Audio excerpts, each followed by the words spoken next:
November 13th, 2022. In the quiet college town of Moscow, Idaho, a frantic 911 call shattered the calm of a cold autumn night. Police rushed to a rental home just steps away from the University of Idaho campus. What they discovered inside shocked not only this small town but the entire nation. 4 young students, Kaylee Goncalves, Madison Mogen, Zana Kernadel, and Ethan Chapin, brutally stabbed to death in what police would later describe as a crime of passion. Who could have done this? Why these students? And how did one of the safest towns in Idaho suddenly become the scene of one of the most chilling mass murders in modern U.S. history? Welcome back to our YouTube channel. Today we dive deep into the tragic and disturbing killings of Idaho University student. To understand the impact of this case, we need to step into Moscow itself. Moscow is a picturesque little city in northern Idaho, nestled in the rolling Palouse Hills. Home to around 26,000 people, it's a blend of quiet neighborhoods, coffee shops, bookstores, and the University of Idaho, the heart of the town, with about 11,000 students. Crime here? Practically unheard of. The violent crime rate was less than half the national average, and the last murder had been in 2015, 7 years earlier. This was the kind of place where people left doors unlocked, neighbors waved at each other, and life moved at a slower, safer pace. So when 4 students were savagely murdered inside their home, it didn't just break families, it broke the town's very sense of safety. If something like this could happen in Moscow, where could you ever feel truly safe again? Let's talk about the victims, because their lives deserve to be remembered. Kaylee Goncalves, 21 years old. She was smart, vibrant, and adventurous. Kaylee had just adopted a dog named Murphy, and she was preparing to graduate early with a degree in general studies. She had plans to move to Austin, Texas, for a tech job. Her friends described her as fiercely loyal, someone who lit up any room she walked into.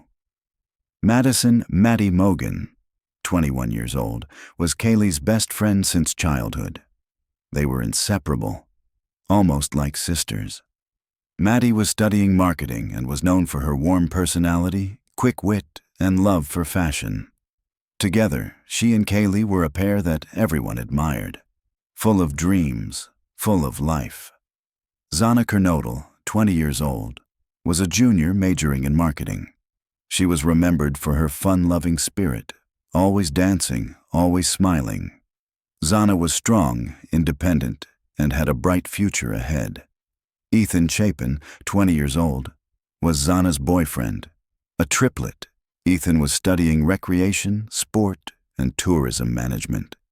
His family described him as kind-hearted, athletic, and always ready with a laugh.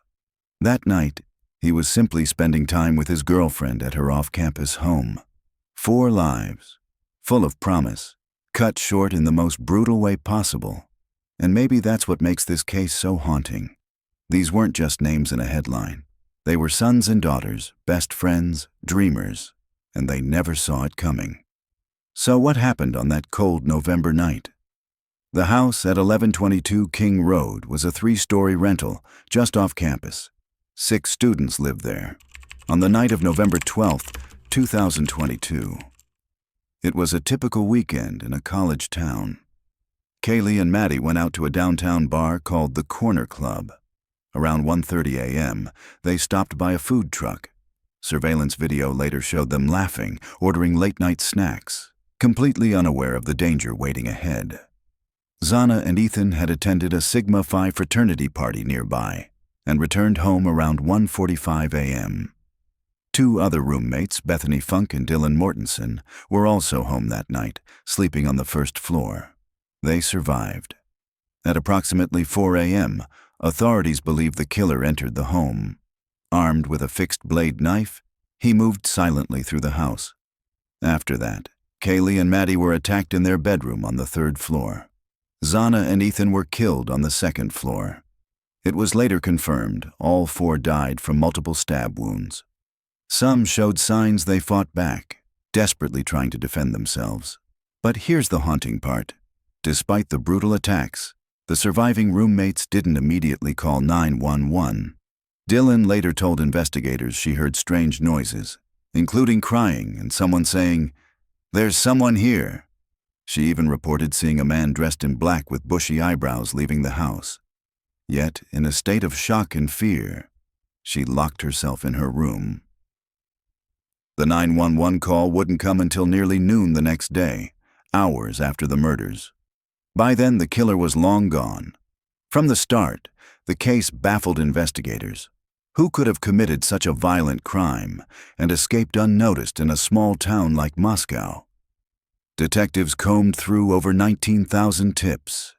They analyzed video footage from local businesses and residents. The FBI, Idaho State Police, and local police all worked together. One critical lead, a white Hyundai Elantra spotted near the crime scene around the time of the murders. Investigators issued a nationwide alert for the vehicle. Another breakthrough came from DNA evidence. On the knife sheath left near Maddie and Kaylee's bodies, police discovered male DNA. It didn't match anyone in their database, but once they had a suspect, it would prove crucial. So how did Bryan Kohberger enter the picture?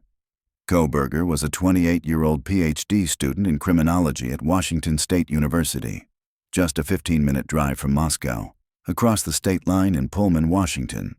He was obsessed with criminal psychology, often engaging in classroom debates about the minds of killers. Classmates described him as socially awkward, with a piercing stare. Some recalled he was highly intelligent, but arrogant. Others noticed he had become increasingly quiet and tense in the weeks after the murders. Police later revealed they tracked Kohberger's cell phone pings, which placed him near the King Roadhouse at least 12 times before the murders, almost as if he had been stalking the victims. And remember that white Hyundai Elantra? Kohberger drove one. So when investigators secretly collected DNA from trash outside his parents' home in Pennsylvania, it matched the DNA found on the knife sheath. The probability of it belonging to anyone else? Astronomically low. On December 30th, 2022, a SWAT team descended on Kohberger's parents' home in Albrightsville, Pennsylvania. He was taken into custody and charged with 4 counts of first-degree murder and 1 count of burglary. The nation was stunned. How could a criminology student, someone supposedly studying the criminal mind, become the very monster he claimed to analyze? Since his arrest, Kohberger has maintained his innocence. Bryan Kohberger pleaded guilty in July 2025 to 4 counts of first-degree murder and 1 count of burglary, avoiding the death penalty.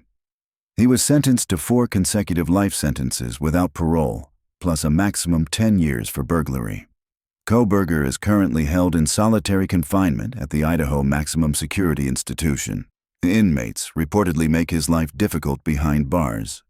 The police investigation revealed key details about the crime scene, including Kohberger's rapid and calculated entry and exit routes.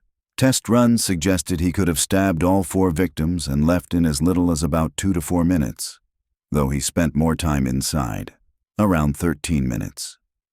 The University of Idaho held vigils to honor the victims. Thousands of candles lit up the night, a symbol of a community refusing to be defined by tragedy.